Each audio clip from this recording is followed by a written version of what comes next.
Hi, I'm Jerry James Stone. In today's video, I'm going to show you how to de-stem herbs quickly. Let's get cooking. I love fresh herbs. There's just something about them in comparison to dried herbs. Not that those aren't great and convenient, but that freshness is just really brilliant.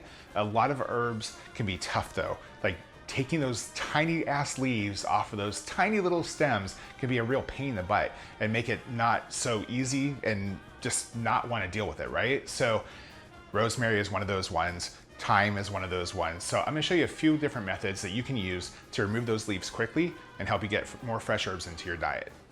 Okay, so the first thing that we're gonna do is I'm gonna show you this fork method. So the thing that I like about the fork method is the tongs here, in a typical fork, they kind of get narrower as they get closer to the bottom of the fork, right?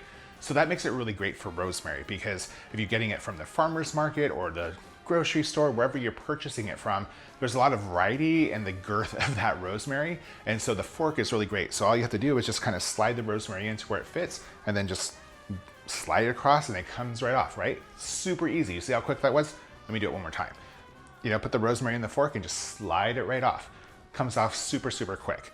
The next method that is really helpful, this works for a variety of herbs from cilantro to thyme to oregano, is you can actually use a colander to actually remove those leaves. So what you do is just thread the stem of the herb through like one of the holes. Now my colander is one of those kind of mesh ones, it's like a sev one, but this actually will work even with the colanders that have like the bigger rings. So put the stem on the inside of the colander and thread it through to the outside and then just pull that stem right through and the leaves just pop off into the colander. And you can easily do this over and over until all of them are like, destemmed. It makes it a lot quicker. It's super fast. Like I said, just put the stem through there and pull it right out. Super easy, right? Great little hack for getting more fresh herbs into your diet. So hey, you know what? If you like this video, give me a thumbs up. If you like to cook like I do, I release new videos every single week. And if there's something that you want to see, drop a comment below. I'll see you guys next time.